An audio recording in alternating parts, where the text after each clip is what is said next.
పెద్దపల్లి జిల్లా గోదావరికని ఓ private function హాల్లో BRS party Ramagundam నియోజకవర్గ విస్తృత స్థాయి సమావేశం నిర్వహించారు। ఈ కార్యక్రమంలో రామగుండం మాజీ ఎమ్మెల్యే బీఆర్ఎస్ పార్టీ జిల్లా అధ్యక్షుడు కోరుకంటి చందర్, మాజీ డిప్యూటీ మేయర్ అభిషేక్ రావు, మాజీ కార్పొరేటర్లు నాయకులు పాల్గొన్నారు। ఈ సందర్భంగా చందర్ మాట్లాడుతూ కాంగ్రెస్ ప్రభుత్వం ప్రజలకు ఇచ్చిన హామీలను విస్మరించిందన్నారు। ప్రజల పక్షాన ప్రభుత్వంపై ఒత్తిడి తీసుకువచ్చి ఇచ్చిన హామీలను అమలు చేసేంత వరకు పోరాడతామన్నారు।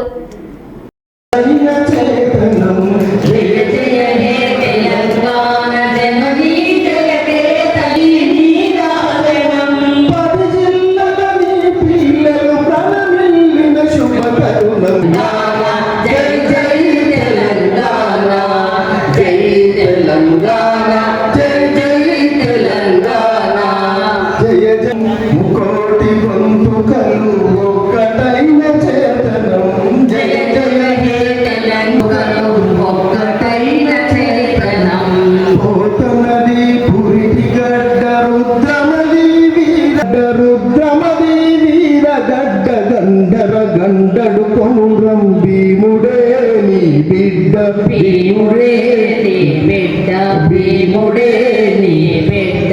కాకతీయ కళా ప్రవివేక రామప్ప, గాంధీ రేఖ రామప్ప, వేలుకొండన మాజీ సర్పంచ్ శ్రీనివాస్ మళ్ళీ పేర్లతో డిస్కస్ చేయకూడదు దయచేసి। పోషణ మళ్ళీ పదే పదే చెప్పించుకో। టీఆర్ఎస్ పార్టీలో కొనసాగుతున్న మాజీ సర్పంచ్లు ఎవరైనా ఉంటే రావాలి।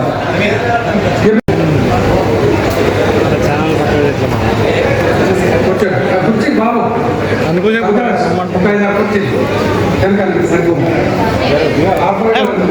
చెప్పిన మళ్ళీ పేరు పెట్టి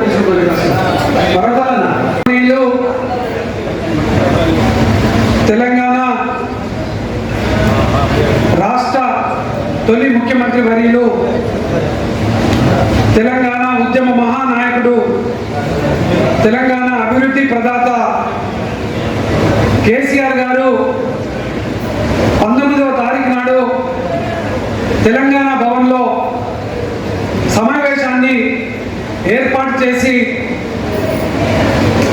తెలంగాణ ప్రాంతంలో ఉన్నటువంటి బీఆర్ఎస్ నాయకత్వానికి, అదేవిధంగా ఉద్యమకారులకు దిశానిర్దేశన చేసినటువంటి సందర్భాన్ని పురస్కరించుకొని మన ముందు కార్యాచరణ ఏ విధంగా ఉండేసుకున్నాం, ఎన్నికల సమయంలో ఈ యొక్క అధికారంలోకి రావడం కోసం కాంగ్రెస్ పార్టీ ఇచ్చినటువంటి హామీలలో 2500 మహిళలకు జీవన భృతి విధంగా ఏ విధంగా అయితే ఇస్తున్నారు, 4000 రూపాయలు పెన్షన్ను వృద్ధులకు పెంచుతామని ఏ విధంగా అయితే చెప్పిందో, వీటన్నింటినీ కూడా ప్రశ్నించేటువంటి దిశగా మన కార్యాచరణను ఏ విధంగా తీసుకుంటే బాగుంటుంది అనేటువంటి విషయాలను మీరందరూ కూడా ఇలా చర్చించుకొని మనం ముందుకు నడుస్తాం।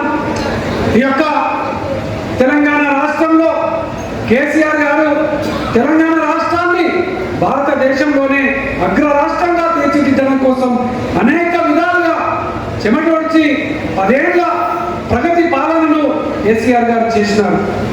కానీ ఈ యొక్క కాంగ్రెస్ ప్రభుత్వం అధికారంలోకి వచ్చిన తర్వాత 15 నెలల్లోనే ఇలా బడ్జెట్లో, నిధులలో, ప్రజల సంక్షేమ పథకాలలో ఏ పథకాన్ని కూడా అమలు చేయడం లేదు।